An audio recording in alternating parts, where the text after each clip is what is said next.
This is the Dirty Loot Podcast. This week's guest is Jamie Caouette from the store next door.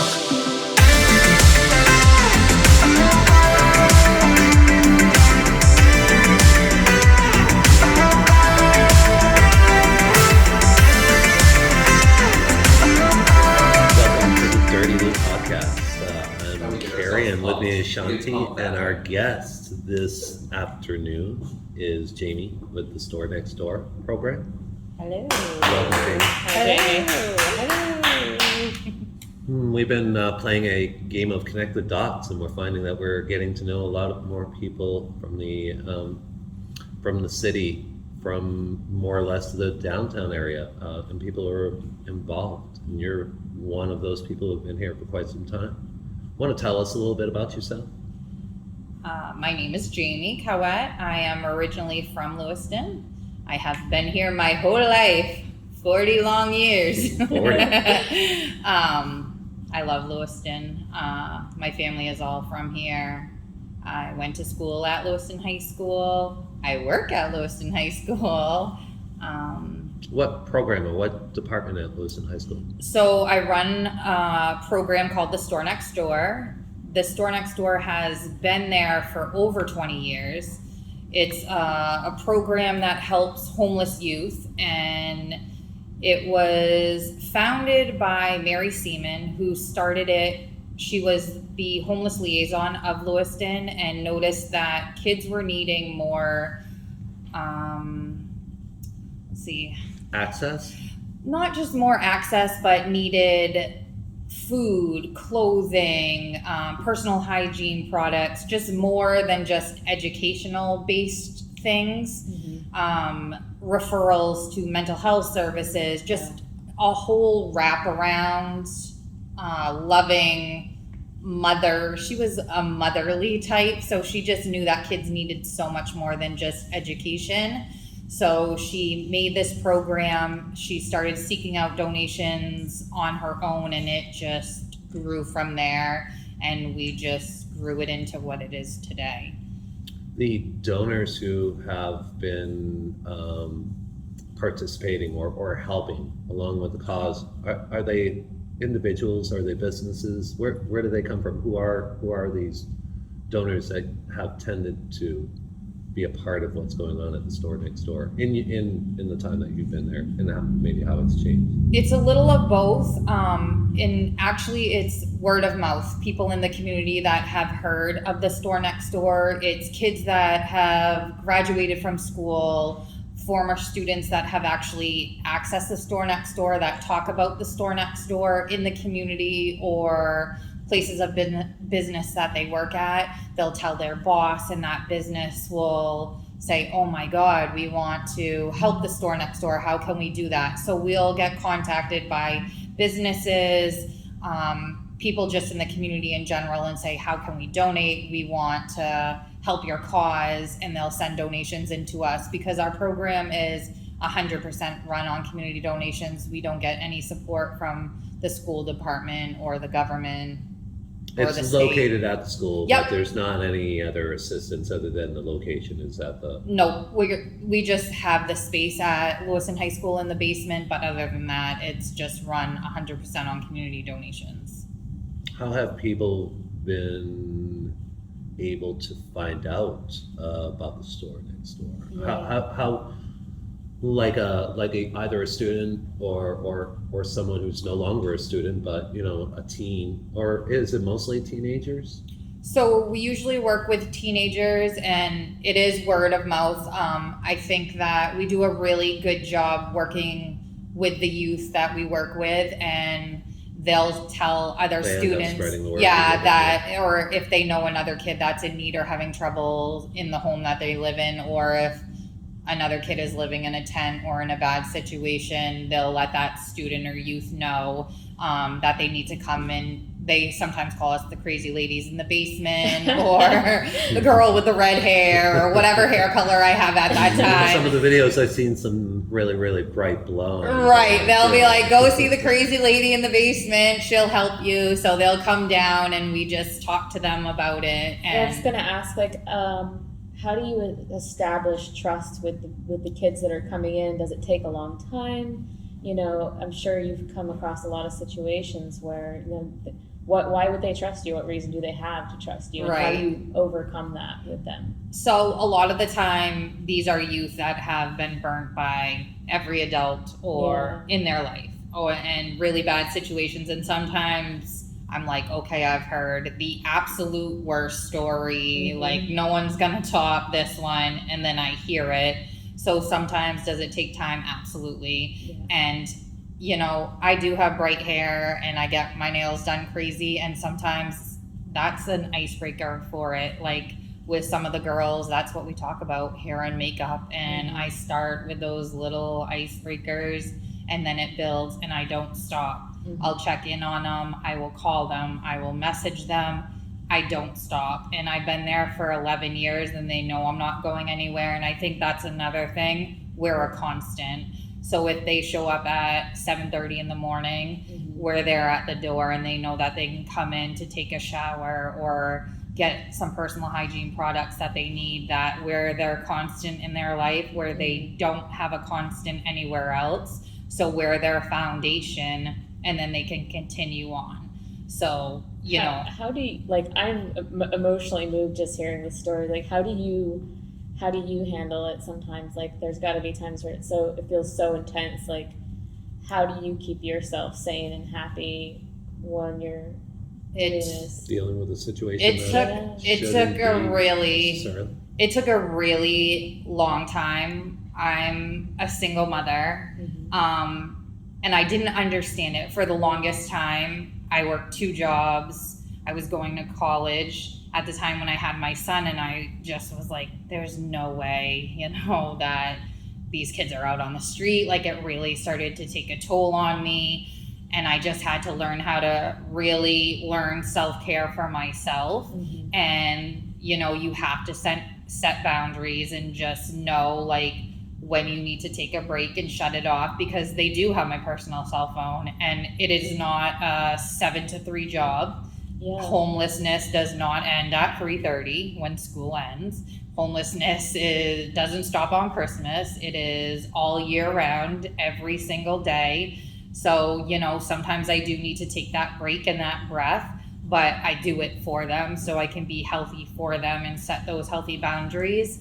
I just have to figure it out, and I think the youth know that, and we're very open and honest with the youth, and I'm me with them, and I think they need that in their life, and they understand that, and I think they respect that, and they keep on coming back because they don't have that anywhere else. So it just works.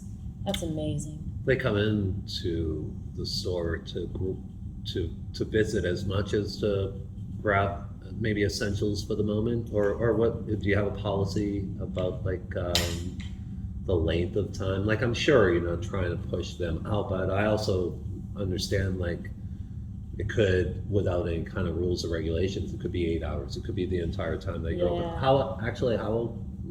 What are you available, or when are you available? So in a school, as a school day, they have to follow their class schedule. So if they're in a study hall, they would have to get a pass before school, after school for the next day, or during that day to come down during the study hall. But other than that, they can come before or after school to access whatever they need in the store. Or if it's like a long holiday weekend, like say if it's for Christmas, we'll pack bags for the long holiday weekend, because if they're not going to be there in school for a whole week, I want to make sure that they have enough food or personal hygiene products to be able to be fed. So they can get that after school, but they wouldn't be able to come down and hang out for the whole day instead of attending classes. It's still educational based, and they're there for education. That's what our main goal is, that they need to be there to graduate, because it is educational based and it is housed in a school, so that comes first. So Jamie, maybe I'm jumping the gun asking this question, maybe we can always come back to it, but how the heck did you do this during the shutdown, during the COVID? We never. Did you end up going out and visiting? I never shut down. I knew that when COVID hit, Yeah. that this was going to be the worst for the youth, and I had to go find them. So I had people donate, and I had them just come do drop-offs in my garage, and then I would load up bags and go into the woods or abandoned buildings, wherever the kids were. And me and the other girl I work with, her name is Katie Krantz, she would hit half the city, I would hit the other half of the city, and we would just leave it on sidewalks, doorsteps, in the woods, wherever we knew a kid where they were staying. That's where we would drop off the bags, because I knew that they wouldn't be able to, everything was shut down, so they had no access to anything, no access to internet, no access to phones, so we had no way to even find our kids. It almost feels like they were completely forgotten, you know. And were there any other adults that were concerned about these kids? I don't think so. Yeah. I really struggled with this because I think that there was such a concentration on so many other things. For even, you know, we were talking about there was supposed to be hot spots in the city, and that never happened. We're talking about kids that depend on the internet at schools, that all of a sudden their one line of communication totally shut down. I have kids that depend on that to communicate, and then that was just totally gone. It happened with the library too. These are other spots. These are hot spots that, well, I call them hot spots. Yeah, so you're talking about like Dunkin' Donuts was another one. A lot of kids would go, I would give them a gift card so they could at least buy a coffee or something, and then they were allowed to stay in Dunkin' Donuts and use it as a hot spot to communicate with their counselors or case managers, me.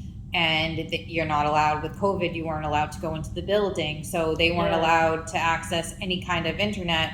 Then they have no phone service, so then this kid is disconnected from all communications because there's no phone lifeline. Minutes, nothing. And we had no way of finding them, getting a hold of them, unless you hit the streets and walk and go look for this child. Jamie, that's so intense. Yeah, it was a lot. What are the typical spots where homeless tend to gravitate? And another question, you're open during the summer? Yeah, all year I figured round. so. Yeah. Okay, so they don't necessarily need to be going to school at that time, but you're still Monday through Friday, 7 to 3. Yep, and the school department also let us do outreach. So we do outreach on Wednesdays, and we hit the streets in Lewiston and also the tent cities with bags of goods. So we walk around on Wednesdays and just, you know, meet kids, see where they're at, how they're doing, check in. Some weeks we have personal hygiene products, some weeks we have like food bags. It all depends. So we just hit the streets walking around, just doing general check-ins. And if you were to estimate a number, and this wouldn't only be, I suppose, taking into account the students who you meet, but sort of generalizing in a sense, how many students do we have who are homeless here in the Lewiston area? Or if you were to generalize, and I know you're not going to know a number, but has it been increasing, decreasing? Good question. It's definitely been increasing, and so each year? Yes. Regardless of situation, okay. So, and I don't know what's going to happen now with COVID and the evictions and whole families.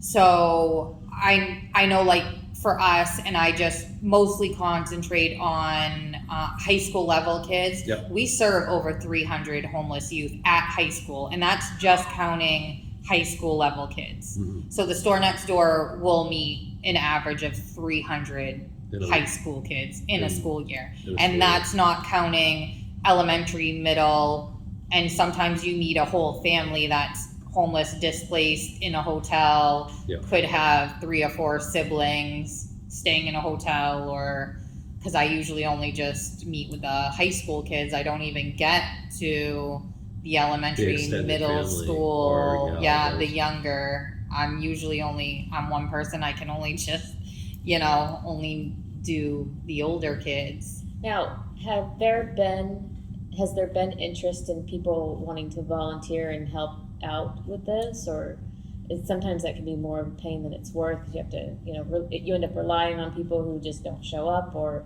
you have to teach them how to be with the kids.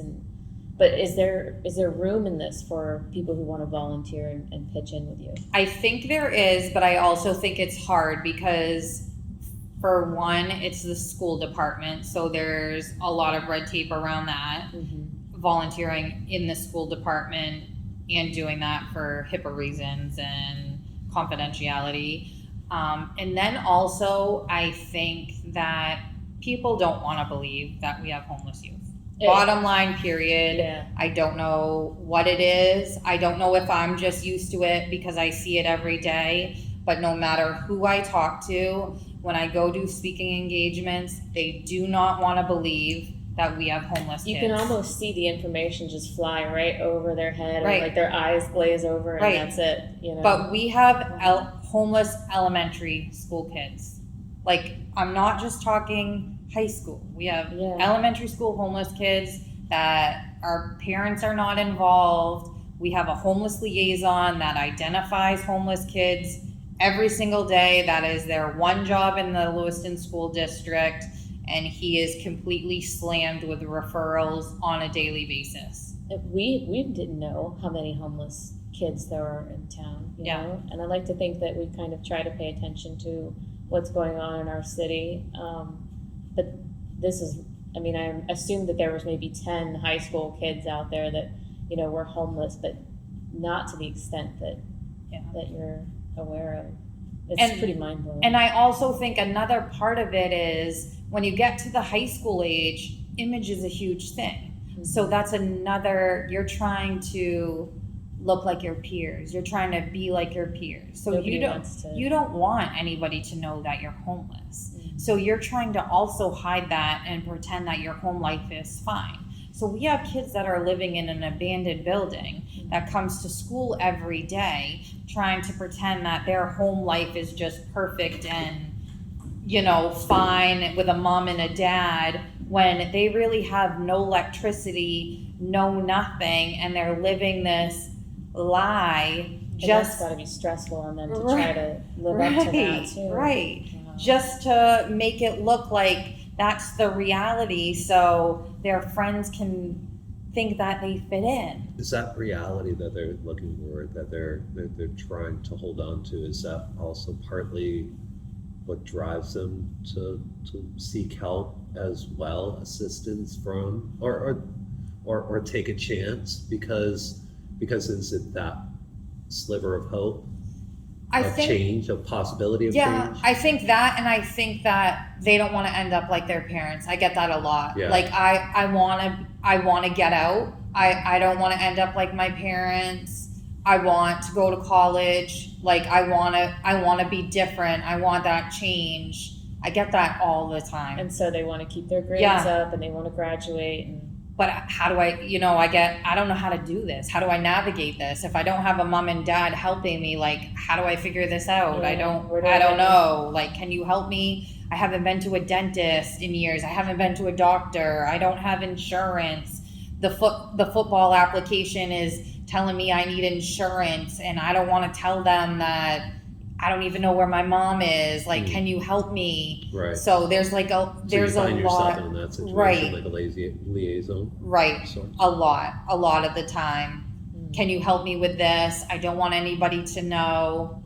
I've met kids in alleys to give them groceries, varsity football players, to make sure no one knows that they're struggling. This is a situation Right. they find themselves in. Right. Right. No fault of their own. And it's not has nothing to do with Is it them. the family structure, and not necessarily, and I'm not going to say like a mother, father, and such. Is it the involvement that parents lack, or economically, or just is it something that is a hardship that they endured and it gets passed on, not because of like a particular desire to have ill intent, but it just continues to spiral. It's not going to fix itself. I can't fix itself. I It's think part of a greater I've machine or Yeah. Yeah, mechanism. and like it's like you get sucked in and Yeah, I think that honestly, it's All many. Yeah, it's many not just reasons. one It's thing, not just one. You know, But drugs. is it mostly like economics? Yeah. Drugs? Drugs are Mental another illness. one. Mental health. Mental health. Huge. And you know, at the end of the day, a lot of our programs get cut. You know, and the parents don't get the services that they need. That trickles down to the kids that are fighting for the stuff that they need. If your parents aren't getting then the they can't. right, Yeah. then these They can't kids provide. right, these kids need to go. If you have a mom that's addicted and can't get into rehabs or the services, would I stay in a house like that? Absolutely not. So I don't blame the child for leaving Mhm. to try to better their life. Mhm. You know, some of these children have gone through horrible things and have been put in horrible situations, and we're asking them to pass their math test or do their Mhm. math homework, and they're coming to school every single day. So they're coming to school for a reason. That's so admirable. It really is. Yeah. But the thing we're leaving out of this conversation, and maybe it's purposeful or not, have you ever reached out to the city through the years? Good question. Yes. Have you ever thought about or tried to get involved them? And get funding and So I've met with Senator Collins. I've met with the mayor. I've done it all. Mhm. really. Yeah. What generally, can you take me through, say, like, how's that process go? Like, what? What Like they're homeless- asking Yeah. is it kids? they're asking you to come on in and grovel for money or some sort of No, Or I just what is it? kind of set up a meeting, and I wanted to talk about the homeless problem with our youth, and I get, what problem? We don't have a problem. It's the thing that you said. Yet nobody wants to. It's almost like they can't notice it. Mhm. I've seen that with people before, where you bring up something that's not pleasant, and it's like cognitive dissonance. You know, they just can't even Accept see it. It's like one of those ugly truths that you don't want to talk about. It's like one of those ugly words and I think the other thing is sometimes when we have certain programs, they think that is enough Right. when the resources are there is what's being said. right, but it's not enough. There's more needed, and What do their resources or what do their programs seem to lack most well, from what you've encountered? Like, how come what the city might say, okay, well, we have a program, or the state might say, we have a program, and here's how they can be a part of it. Too much so This is what they need to bureaucracy. do to benefit off of it, to make things Yeah. better for them. After they're done with denial, if they ever get to that point. so we have adult shelters. Mhm. Our youth can't go to the adult shelters They can't? until they can't. They can't, yeah. I No, didn't they think have so. to be Right. 18. We also have New Beginnings is set up as Yeah. a children's shelter, but our youth can access the shelter as long as they don't. It depends on the age. So New Beginnings is listed as a children's shelter. So if they had a younger youth there, Like a 13-year-old. right, and say one of my 17-year-old youth wanted to go there and they already had a bed taken by a younger youth, they wouldn't be able to accept my youth there. So it's like once you're 15 or 16, you fall into this black hole until you turn 18. Right. So I feel like what we really need is New Beginnings to hold the children's shelter and then a youth shelter or Teen shelter. or something. But I keep on being told that we already have enough shelters here, we're good, we don't want it around here. Yeah, nobody. We don't the have a neighbors problem. Don't want to see it. Right. You're told this by mayors, by city council? Mayors, city council's kind of mixed. Yeah. I think that they feel like we have a problem, but there's other stuff that needs Would I to be be going done. dated? We're talking about conversations of past years, not necessarily. I would assume there was a lot of Well, this was inaction. a little before COVID, COVID. and then COVID hit, and it was like everything has to do with COVID. So you probably figured there's no use in trying to Right. shake that tree, Right. whatever. right. Yeah, But I'll be picking it up again good now that I feel like we're in this.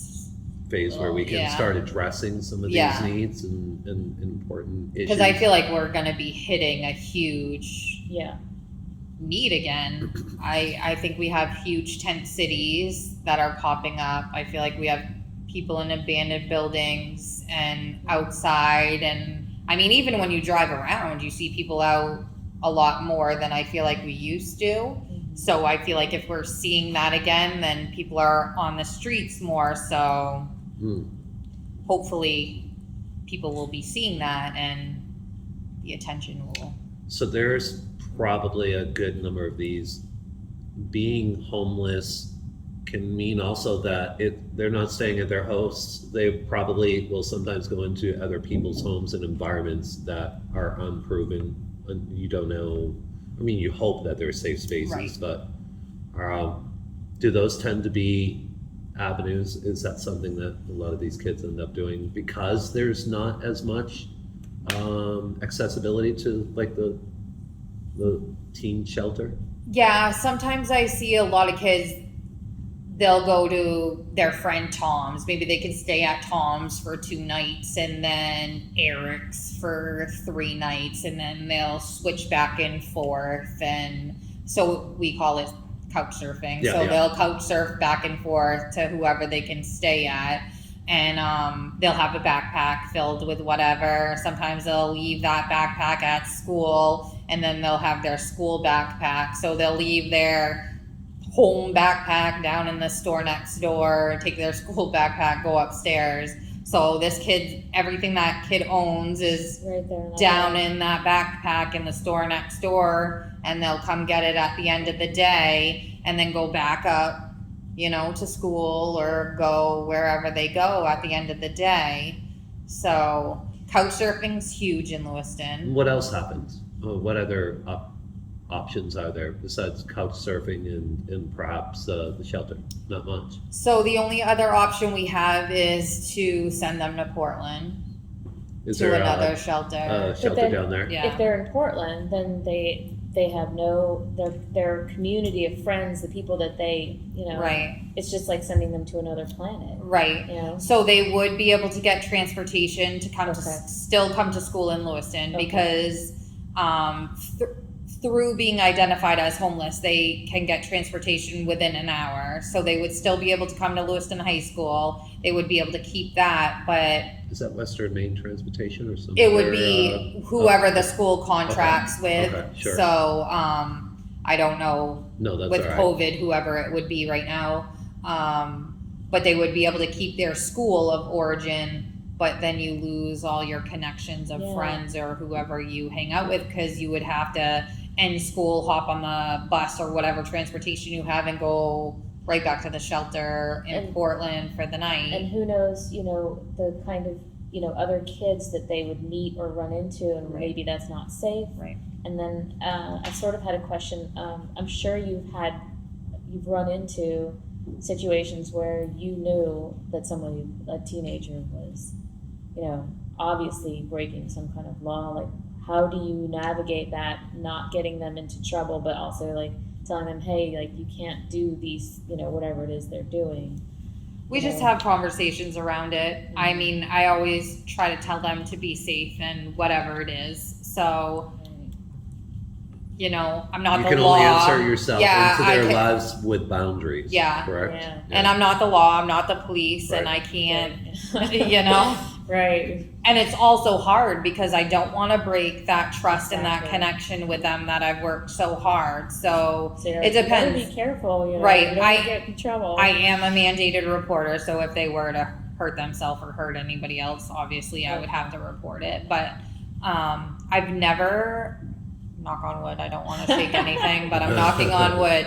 I've never really had a situation that a youth has done anything off the wall crazy. They've That's really just for respected our other me. podcasts. Yeah. Yeah. They've respected it? Yeah, they've really respected Good. me and my stuff, and I haven't had Good. problems. I mean, they call me on Mother's Day, they call me on my birthday, even past students. I've never lost touch for 11 years. So you do get stories, or you get students say somebody that you had 5 years ago that would come in and get help from you, come back in and check in with you, and they're doing well, and they've got a job in a place, and Oh, absolutely. that must be All the part time. of the really rewarding part Yeah, of it. I love that part. Yeah, Or that's when they good. have babies, or they invite me to their wedding, or I've been to weddings and baby showers, and all So that. you get to see them actually breaking free. Oh, yeah. Of College graduations. That black hole. Oh, absolutely. good. Yeah. So, what would you tell our listeners if they're listening to this story and they would love to be able to help out in any way they can, or they want to know more? How does one go about donating or helping?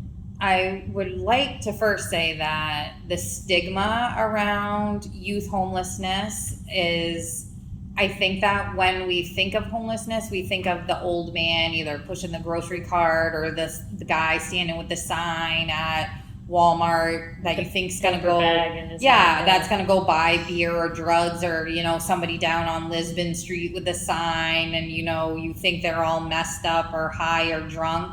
Well, those aren't my kids, because they should be in school, or they should be down in the basement talking to me. Mm-hmm. So my kids are not usually standing on the corner. They're trying to figure it out at school, or probably hiding or trying to find a place. They're not like hanging out on the side of the street. So that we do have youth homelessness, and it is a huge problem that we need to talk about. And I wish that we would talk about it more. I wish there would be more attention about it. If you would like to donate, you can donate clothes. We accept clothes, food, right to Lewiston High School, to the store next door. We have a Facebook page. It's at SND-LHS on Facebook. On there's a link to PayPal. We have a PayPal for donation. So, And we can post those links too when we air the episode too, just the Facebook and all of that. yeah, and anything that we get in for donations. So we have a food pantry that I talked about. Also, anything that a youth needs. So if they come in and they want school clothes for school, if they need cleats for any sports, just basically anything that a youth is needing to get to their goal of graduation, we try to help. Anything that they need. Sports equipment. I mean, sometimes, a girl comes in and doesn't have a bra. Sometimes we have one shower that we have the youth that they can use. So we have kids that are coming in to shower before they go to classes. So we have personal hygiene stuff. We have food. We provide clothing, bras, underwear. I mean, you name it. We have everything that we can pack into this small classroom. We have it packed full. So somebody donated us a fridge. So we do have a fridge that we're able to, provide water, snacks. So if a youth comes down and wants to spend their lunchtime, they can spend their lunchtime down with us, grab a quick snack, pack their bag with it. If they come down after school, they're able to pack their bags with it. So they come out after school, they come and they have to probably repack their bag for wherever they're going. So they need a place to dump everything out and reorganize it. Yeah, so we'll reorganize it, but a lot of the time we look for stuff that's easy, because if they're living in a building and don't have a microwave, so like the raviolis with the pop tops that you don't need a can opener, sometimes they'll eat it raw. So forks and knives and spoons, like the plastic ones, so they can use that. Are you able to give them vitamins or supplementary? I'm not allowed to Not allowed pass. Yeah, because of the school. That's Yeah, a shame. yeah. There's some stuff that I'm not. It's not even considered, Right. I thought about that. I would It have- made Right. sense too. That's why I Yeah. asked. It's Yeah. be sort of like a school nurse couldn't even do that. It's hard That's too, not because fair. also if they get sick and have a cold and I want to give them Dayquil. Yeah, you Can't can't. do it. And then the other question I have is what is this all like in the darkest part of winter? when it's cold Horrible. and it's dark. Yeah. Like, Yeah. I hate winter. No, I would assume so, because now it's really hard living up there. Yeah. It's really brutal. You know, A lot there are more for these those who don't have a couch. abandoned buildings or whatever. Yeah. And you're thinking, oh geez, it's like 12 degrees outside right now. I wonder how they're doing. Ugh. You mentioned that this awareness to homelessness needs to come into play a lot more. Who needs to see it? And what kind of reactions do we need? Like, I mean, How do we do this? I know. what, I don't. what are the I'm sure you've mulled it over, and anybody who's thought about the ills of society and the situations that we find ourselves in when we're kind of beat up at a point. I can't even imagine. I can't even fathom, because I came from a different type of environment growing up. But I can be sympathetic and empathetic and want to do something. But yet it feels like I want to tool a little bit on the city and the state, and it's not exclusive to me. I mean, It's all over. This is a look the other way kind of moment all over the place. Yeah, didn't So Phil how do we Collins change have that song? as a society? We almost have to do it. We can't expect it to happen on a federal or a state level or even a city level. It has to come from the people who live in that community, right? Right, and honestly, this is not a new thing. No, it's not. It's been going on. So I've been in this position for 11 years. So when it was And it existed obviously before you. happening before me, Right. and New Beginnings has been in business for, I'm assuming, long 20. I feel like I've heard it least, for many so- years, a couple decades. Yeah, perhaps. so I feel like this is not a new thing. I don't know. I wish I knew. I feel like I'm not really good with social media and that kind of stuff. No, sure. I feel like this is where I need help. I don't know how to get it out, and it needs to be out there. But I also feel like it's not a norm, so maybe that's why people are so resistant. Like It's to not a norm. not. What do you mean when you say it's not a norm? I feel like it's not a norm to think kids are homeless to or have that it in conversation, to Right, be addressed. right. Yeah. or to look the other way. I think that like when you see the man holding the sign, you're just like, oh, there's that drunk man. Like Yeah, that's the norm. whatever, that's the We norm. know, we expect so, that. or we don't come from that. Like I was raised that we had supper at 6:00 at night with my family, and like we had a family, and I think a lot of people sometimes come from that, and they don't think that kids don't go home to a family and Right. Stability. Yeah. Like, we all just take our stability like for granted. right. So sometimes I feel like some people's brains don't even go there, or don't even think like we have kids that are coming from nothing. But if you really, like, for example, doing outreach, if you even took the time to walk the streets of Lewiston or downtown and see how people really live, or like the needs of some people, like it doesn't take that long. No. Or just to And have you'll never forget it. conversation, you will never forget it. Yeah. Come take a stroll with me in some of these tent cities and have some conversations. I'll go with you. Yeah, I would love it. Yeah, I will so- take whoever. Do you go? Do you get to go to these? Absolutely, You do? I go. Yeah, Okay. yeah. Yeah. Yeah, I mean, I'll and go. some, you know what I mean? You Sometimes can we too. find people, sometimes they're out during the day. You Right. know, I never know if, Right. we're going to meet somebody or see somebody. They could be gone during the day. Do you But- leave things if they're not Yeah, there? Okay. absolutely. Yeah. I leave bags of food and whatever I can. But just for you to see how people live. Now, is it okay? Yeah. See, I think, we cross into this line of, privacy Right. issues. Like, you don't, Yeah, like, us being, like, Amber and I, Yeah. we go around and we film things. yeah, So you can't really film that, right. You could film the city. Yeah. I mean, without people there, right? Yeah. Could we I film mean, that'd without, probably be Mhm. something them worth there. sharing.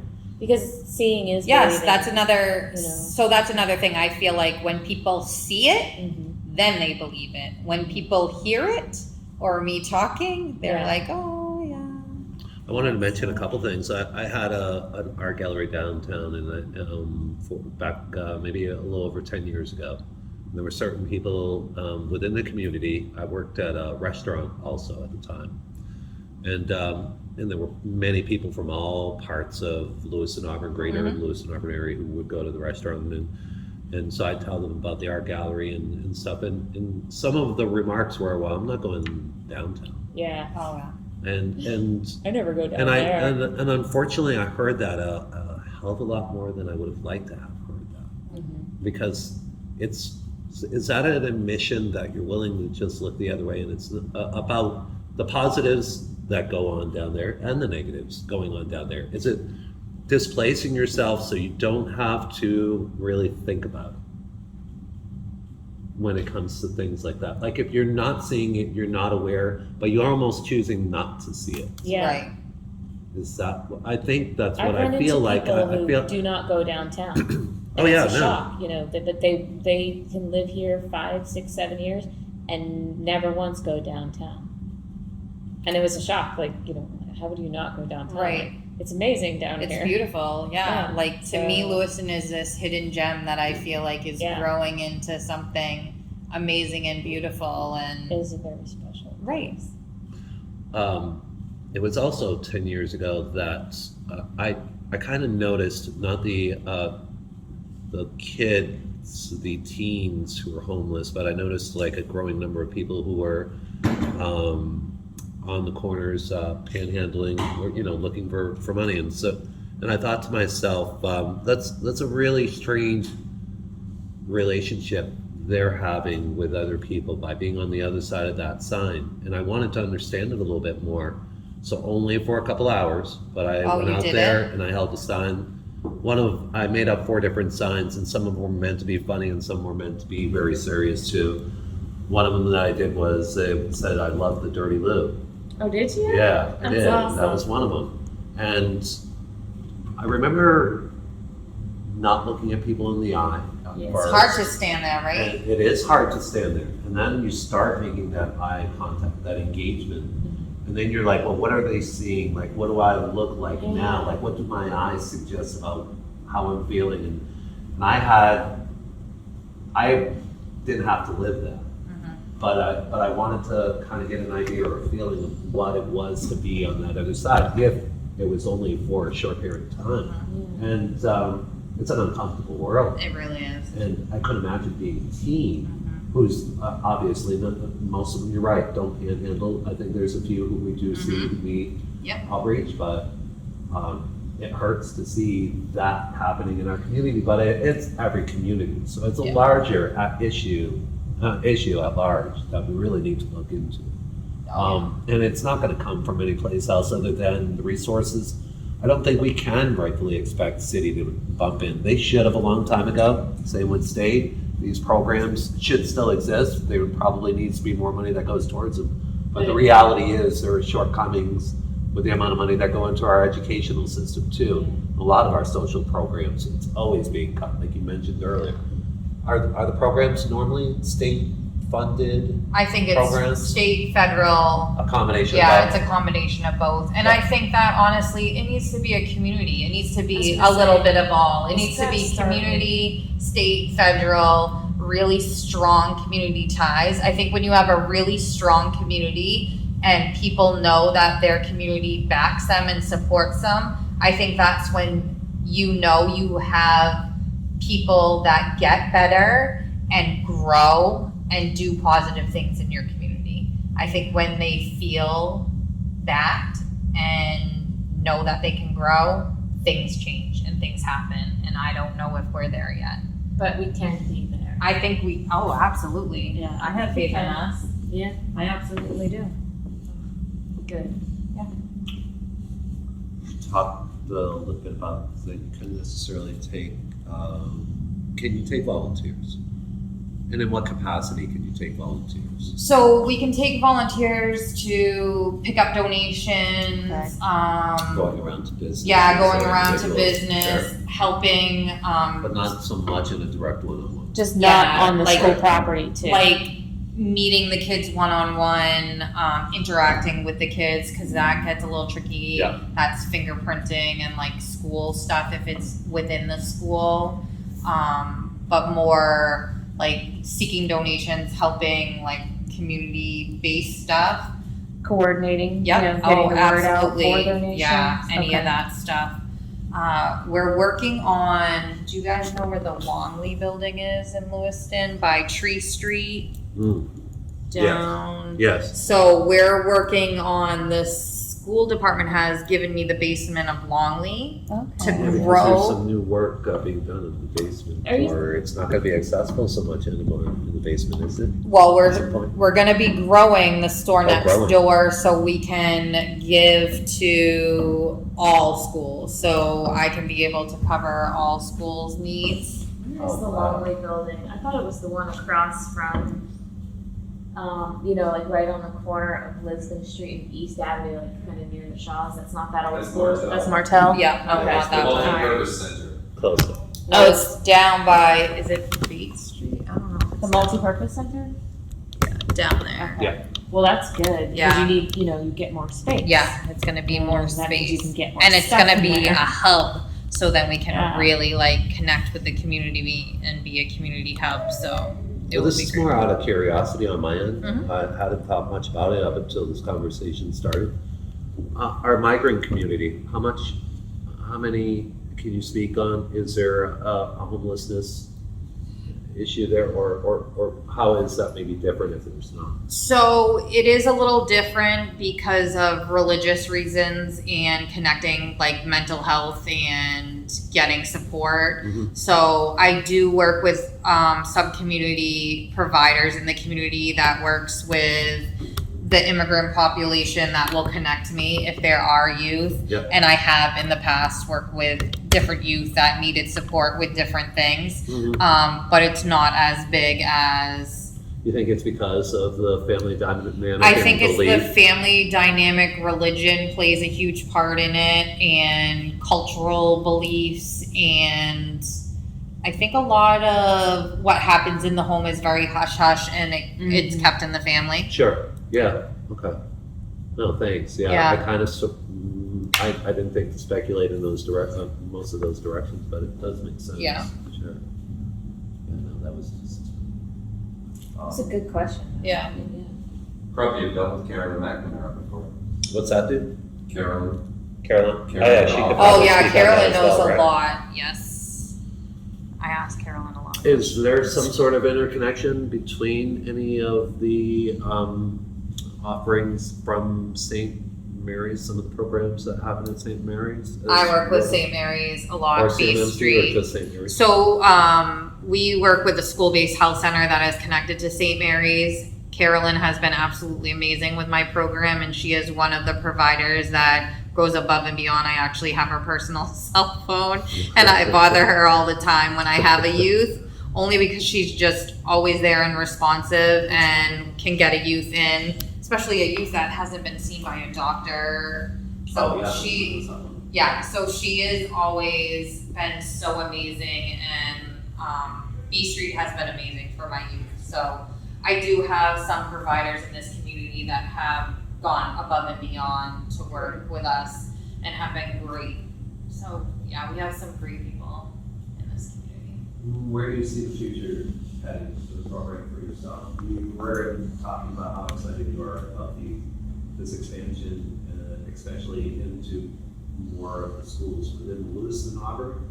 It would just be Lewiston for right now. We Lewiston. haven't really talked about Auburn. Steps one at a time. Yeah, just serving as many youth as I can in Lewiston and being a hub and being able to catch as many homeless youth as I can, obviously, is my main goal. I like I told you, I love Lewiston, and I just want to be able to do what I can for our city. So we need the space. Our space is so small at the school. We've just outgrown it, and I don't know how much longer we can work out of that space. So Yeah. having a new space is going to be great. When was that again? When you were to be transferring over there? We're starting now, so hopefully So you we need get people to help you move all that we stuff. probably will. Yeah. Good to know. Yeah.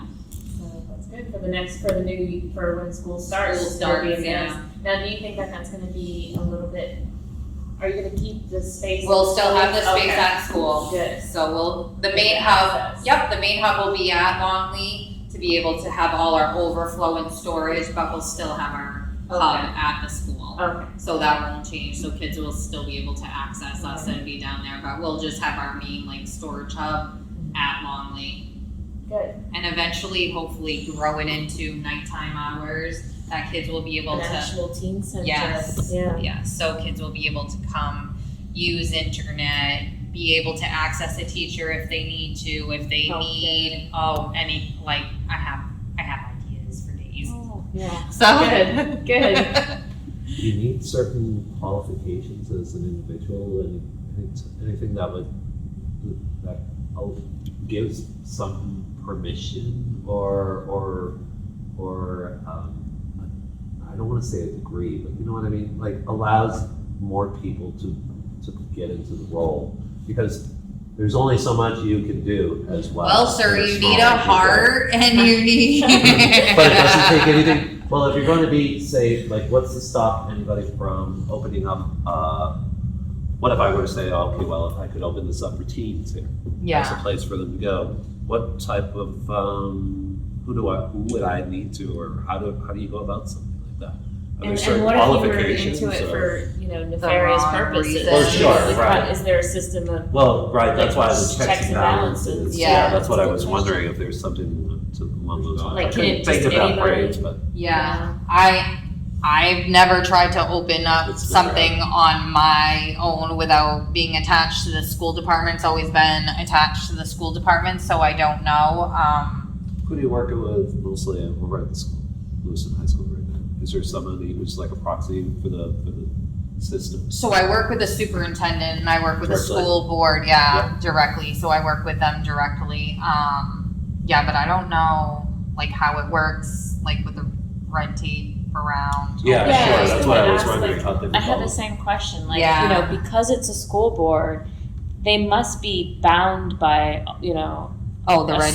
all the red tape. the red their federal tape dollars is and, so very they can't thick. do anything to really help, No, Takes So, everything. otherwise, wouldn't they help? Wouldn't they help more? I think that it becomes hard because so when is it a city problem, a Yeah. federal problem, Exactly. a state problem? Why is it all falling on education? That becomes hard. That becomes a discussion that we have a lot of the time. Schools, things get cut in schools all the time. When the budget comes up, it is ridiculous. So we go through this around and around.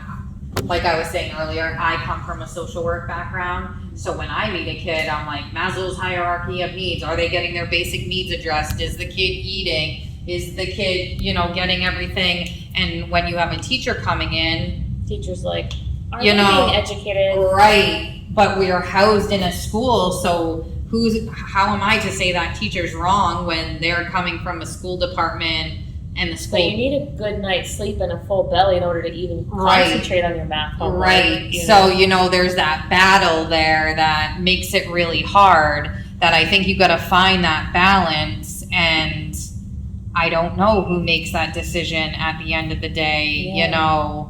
That's why I think that everybody needs to be in charge. I don't think it's just the school's responsibility. Like right now as it is, we're showering kids, we're feeding kids, we're clothing kids, and we're not just giving kids one meal a day, we're giving kids breakfast, lunch, snacks. What about DHS?